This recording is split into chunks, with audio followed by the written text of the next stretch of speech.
अस्सलामुअलैकुम दोस्तों, आज मैं आपको माइटी बर्गर बनाना सिखाऊंगी जिसका जायका काफ़ी हद तक उस मखसूस बर्गर से मिलता जुलता होगा। तो चलिए आइए रेसिपी शुरू करते हैं। बिस्मिल्लाहिर्रहमानिर्रहीम। इसके लिए आप चिकन के फिलेट लेंगे, ब्रेस्ट भी ले सकते हैं, थाई फिलेट भी ले सकते हैं। इनको जो है कोई पॉलीथीन बैग रख के या कोई भी आपके पास शीट हो प्लास्टिक, उसको रख के हैमर से कूट लीजिए या किसी बाहरी चीज़ से कूट कर एक बर्तन में डाल लीजिए।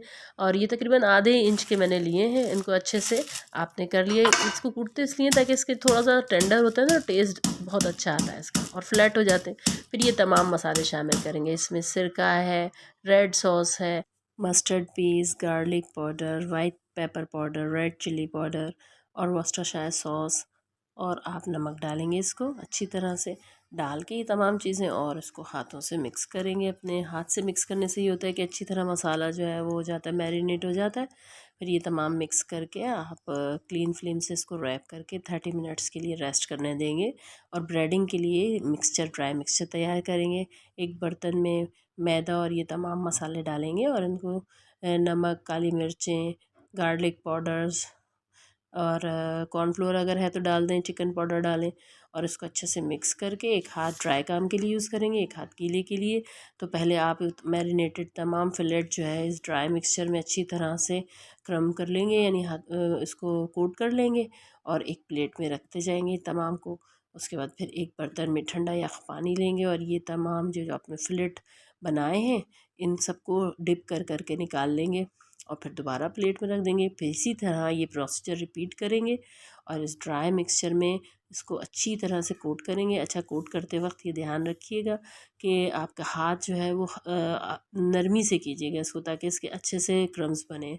ज़्यादा ज़ोर से नहीं, मैदा ऊपर डाल डाल के ना इसको अच्छे से नरमी से इसको क्रम कीजिएगा तो अच्छे से कोटिंग हो जाती है। वैसे ये 3 कोटिंग में ये अच्छा क्रम बन जाता है, लेकिन अगर किसी को ज़्यादा क्रस्टी पसंद है तो वो 2 से 3, 4 से 5 मरतबा भी कर सकता है, लेकिन ये कि वो बहुत ज़्यादा हो जाता है।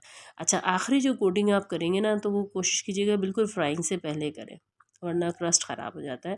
डीप ऑयल फ्राई करेंगे, फिर ऑयल गरम कर लेंगे और मीडियम हाई फ्लेम पर इसको डीप फ्राई करेंगे। पहले एक तरफ से 3 से 5 मिनट में हो जाता है, फिर दूसरी तरफ से पलट के गोल्डन ब्राउन कर लेंगे। अब हम बफलो सॉस बनाएंगे। मक्खन इसमें जाएगा, हॉट सॉस जाएगा, paprika powder, black pepper powder, chilli flakes और मिन्स गार्लिक जाएगा और योगर्ट बाद में जाएगा। इन तमाम चीज़ों को डालने के बाद इसको चूल्हे पे हल्की आंच पे रखना है और अच्छे से बीट करना है, मिक्स करना है। जब अच्छी तरह आप मिक्स करेंगे और उसको चूल्हे पे रख कर मिक्स करेंगे तो ये गाढ़ा होना शुरू हो जाएगा। जब मक्खन मेल्ट हो जाए और ये हल्का फुल्का गाढ़ा हो जाए तो उसको चूल्हे से उतार लेंगे। और फिर ग्रीक योगर्ट है तो वो, वरना सादा दही आप इसमें 1 चम्मच मिलाएंगे, पेपरिका पाउडर मिलाएंगे और इसको अच्छी तरह से मिक्स करके ये आपका बफलो सॉस तैयार हो जाएगा। और यही सॉस आप मेयोनीज़ में डाल के, वो जो मखसूस सॉस होता है ना इसका, माइटी जिंग बर्गर का, वो ही सॉस आप बना लेंगे। और अब फिर उसके बाद बन के जो एक पीस पे आप ये सॉस लगाएंगे, आइसबर्ग लेटस रखेंगे, एक चिकन फिलेट रखेंगे और उसके ऊपर फिर चीज़ का एक स्लाइस रखेंगे और आपका जो मर्ज़ी हो, केचप डालना चाहें और मज़ीद इस पर फिलेट रखेंगे और फिर वो सॉस लगाएंगे, आइसबर्ग लेटस रखेंगे, कवर कर देंगे बन से और मज़ेदार बर्गर तैयार है। ज़रूर ट्राई कीजिए और फीडबैक दीजिए। मेरी तरफ़ से अल्लाह हाफ़िज़।